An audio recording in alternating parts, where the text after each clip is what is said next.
Sud Radio Vos Animaux, c'est votre histoire. Et dans C'est votre histoire, aujourd'hui, on va vous raconter l'histoire d'Ambre, Ambre Godet. Bonjour Ambre. Bonjour, comment allez-vous? Eh bien écoutez, je vais très bien. Joyeux Noël Ambre, je suis ravie de vous retrouver à nouveau sur l'antenne de Sud Radio. Je vous avais reçu il y a quoi maintenant, peut-être 1 an, 2 ans, je ne sais même plus. Oui, je pense que oui, c'est vrai. Je pense que c'était à peu près il y a 1 an et demi, je dirais. Un an et demi, pour le lancement de votre podcast animalier qui s'appelle Wild, le podcast animalier justement. Ambre, vous êtes journaliste, radio, reporter animalier et vous vous êtes lancé dans cette aventure extraordinaire d'un podcast qui connaît aujourd'hui un très beau succès. Merci. Oui, c'est un podcast pour les enfants et en effet, je fais du reportage animalier pour enfants. Donc, je parcours la planète pour aller rencontrer les animaux et ensuite, je mets plein de sons en boîte d'animaux et je raconte tout ça aux enfants.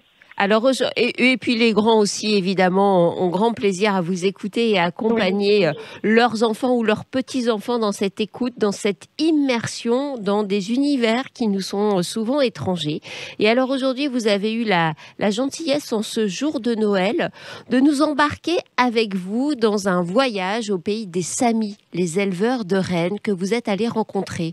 C'était où exactement, Ambre ? Alors, c'est vraiment aux portes de l'Arctique, c'est à l'extrême nord de la Norvège. En fait, le peuple sami, il faut savoir qu'ils vivent dans plusieurs pays. Ils sont en Suède, ils sont en Finlande, en Russie et en Norvège, à l'extrême nord. Donc moi, j'ai atterri à Tromsø. Tromsø, c'est une petite ville du nord de la Norvège. On ne peut pas aller plus haut, quoi. C'est vraiment le pays de glace, avec de la neige partout. Il y a 4 heures de jour seulement dans la journée en hiver. On a toujours une lumière rasante. Vous voyez, c'est comme si c'était un coucher de soleil permanent. Et là, c'est là que vivent les rennes. Et alors, donc les Samis sont des éleveurs de rennes, justement. Donc vous avez vécu à leur côté. Vous êtes allé découvrir ces animaux fascinants. Qu'est-ce qui vous a le plus surpris quand vous avez rencontré les rennes ? Alors, ce qui m'a le plus surpris, moi vraiment, c'est devenu mon animal totem. En fait, je me suis dit, de tous les animaux que j'ai rencontrés, c'est celui-là qui m'a le plus touchée par sa douceur. C'est vraiment un animal très paisible, très tranquille, il émane quelque chose de très serein d'un renne. Donc, on comprend qu'il soit associé à Noël parce que c'est vraiment un animal très doux, très gentil. Et moi, ce qui m'a marqué, c'est évidemment dans ce peuple éleveur de rennes, c'est un peuple qui vit comme ça depuis des millénaires. Ils n'ont pas changé leur façon de vivre. Ils sont nomades et en fait, c'est eux qui suivent les rennes. Donc en fait, les rennes se déplacent pour chercher de la nourriture et le peuple sami suit les rennes. Et donc du coup, il m'expliquait, ils vivent au rythme de la nature, ils vivent pas au rythme de la montre comme nous. Alors Ambre, on va écouter justement un extrait de votre podcast. On va écouter votre rencontre avec un renne. Allez, on s'est bien réchauffé. Suivez-moi, on sort de la tente et je vais vous faire entendre quelque chose de très spécial. Vous êtes prêts ?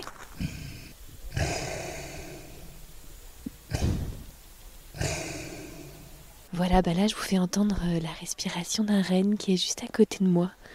On est juste à côté d'un grand lac entouré de grandes montagnes recouvertes de neige. Et lui, il est couché dans la neige avec ses grands bois, il est tout blanc, il est très très beau. C'est parfait en période de Noël tout ça. Une très jolie rencontre, un moment d'émotion, Ambre, j'imagine. Ah oui, complètement, le temps s'arrête. Vraiment, on a l'impression, ça fait du bien en fait, j'ai envie de vous dire, ça fait du bien parce qu'on se rend compte qu'il y a des endroits sur Terre qui sont encore préservés, où les gens font extrêmement attention à la nature, où le peuple sami vit au rythme de la nature, où les rennes sont là, sont sereins, sont paisibles, et en fait, ça remonte le moral.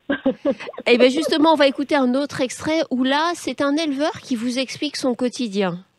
Sami life, it's like a reindeer herder life, it's La vie d'un Sami, en fait, c'est de suivre les rennes. Là où sont les rennes, nous y sommes aussi. En ces moments, pendant la période hivernale, la neige est très dure, alors nous devons les nourrir. Nous surveillons aussi nos rennes parce que nous avons beaucoup de prédateurs ici dans le Winterland. Là où nous sommes installés pendant l'hiver, nous essayons de protéger les animaux des prédateurs et nous avons notamment des lynx qui rôdent ici. Là, on est vraiment plongé au cœur de cette nature. On imagine les rennes en troupeaux immenses au milieu des forêts, des clairières, et puis les prédateurs qui sont là à l'affût. C'est un métier magnifique que vous faites, Ambre. Ah oui, c'est vrai que j'ai vraiment. Alors je me suis lancée là-dedans sans savoir du tout parce que ça me mènerait, mais c'est vraiment une passion que j'ai suivie. Je me suis dit, moi, ce que je veux, c'est aller découvrir les animaux partout sur Terre et en faire profiter tout le monde de ces expériences que je rencontre. Et je me suis vraiment aperçue que les podcasts, c'était une super façon de faire passer les messages, les émotions. C'est étonnant, mais ça suffit. On n'a pas besoin d'avoir les images. C'est comme la radio. Ouais, parce que finalement, c'est notre imaginaire qui nous crée les images grâce au son que vous nous faites entendre. Et moi, souvent, je dis, quand vous êtes devant votre télé et que je vous montre des images de rennes en Arctique, vous n'avez pas l'impression d'y être, ou vous savez que vous êtes devant votre télé dans votre salon. En revanche, si je vous fais écouter comme on a entendu avec vous, la respiration d'un renne et que vous avez les yeux fermés, vous pouvez presque croire qu'il est à côté de vous. Qu'est-ce que vous avez appris de fascinant sur ce peuple Sami ? Vraiment leur rapport au temps qui n'est pas du tout le même que le nôtre, le rapport à la nature, vraiment la façon dont eux suivent la nature, ils sont vraiment en harmonie complète, c'est-à-dire que si les rennes décident de changer de place, alors ils déplacent leur maison, ils sont dans des tentes, ils vivent dans des grandes tentes rondes, ils déplacent leur tente en fonction des rennes. Et moi je trouve ça fabuleux de se dire, mais en fait en fonction de la nature, on va déménager, on va se déplacer, on va changer toutes nos habitudes. En fait on fait passer la nature en tout premier et nous on passe en second. Ça c'est, je pense, un merveilleux enseignement pour. Alors évidemment on est loin d'en arriver là dans nos civilisations, mais en tout cas peut-être prendre un peu exemple, essayer ne serait-ce que de suivre le rythme des saisons pour les choses que l'on mange, pour notre alimentation. Ça peut être une toute petite façon d'adhérer plus à la nature et au cycle naturel. Les rennes ont un rôle social aussi très important pour ce peuple Sami.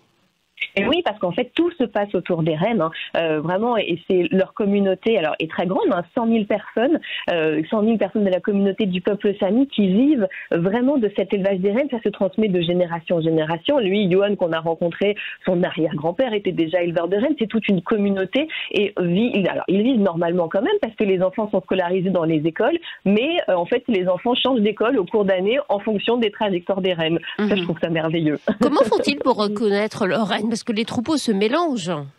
Ah oui, c'est sûr. Alors, moi, il me disait, Johan, que j'ai rencontré, il me disait que les rennes étaient comme ses enfants. Donc, il a beau avoir 300 rennes. C'est ça fait beaucoup d'enfants. Ça fait beaucoup d'enfants. Et pourtant, il sait parfaitement les reconnaître les uns des autres. Alors, moi, j'avoue que je ne sais absolument pas différencier un renne d'un autre. Mais pour eux, je pense que c'est un œil aiguisé depuis toujours.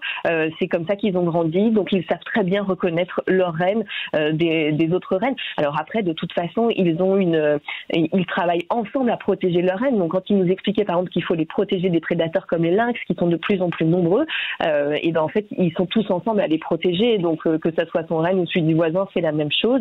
Et c'est vrai qu'il nous parlait aussi du problème du réchauffement climatique, parce que jusqu'à présent, il n'a jamais eu besoin de nourrir ses rennes, mais depuis 20 ans, l'hiver, ils sont obligés de les nourrir parce que les hivers sont moins froids, donc il y a moins de neige et plus de glace. Et du coup, le renne a des difficultés à creuser la glace pour trouver de la nourriture en dessous. Et donc, du coup, ils sont obligés de les nourrir depuis 20 ans, alors qu'avant, ils ne les nourrissaient pas. Dites-moi, Ambre, en ce jour de Noël, est-ce que vous pouvez nous embarquer dans le traîneau du Père Noël ? Alors avec plaisir, venez monter avec moi, fermez les yeux, et puis vraiment, je vous assure, vous avez l'impression de partir dans le traîneau du Père Noël. Quitte à être là, je vous propose de grimper dans un moyen de transport que vous n'avez peut-être encore jamais emprunté, mais je suis sûre que ça va vous plaire. Allez, suivez-moi. Alors, voilà, en direct d'un traîneau à Rennes. Donc le bruit que vous entendez là derrière moi, c'est bien le bruit d'un traîneau quand un renne avance. Donc comme ça, vous avez une petite idée de ce que ressent le Père Noël lors de sa tournée.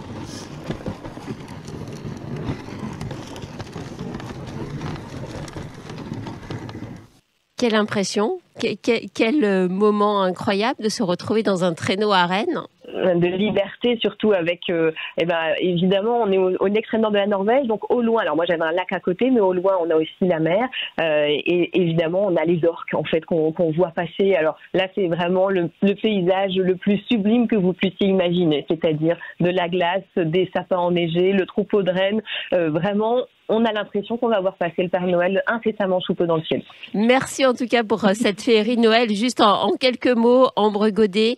Donc on rappelle d'abord le titre de votre podcast. Ça s'appelle Wild, le podcast animalier. Les prochains épisodes qu'on peut retrouver ?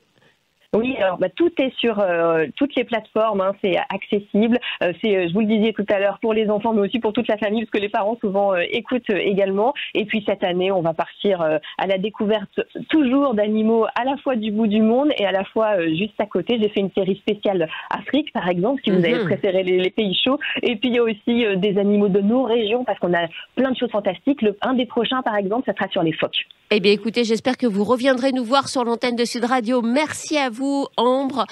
Voilà, c'est la fin de cette émission. Écoutez, je suis encore pleine d'émotions à l'idée d'avoir été embarquée grâce à Ambre comme ça dans le traîneau du Père Noël.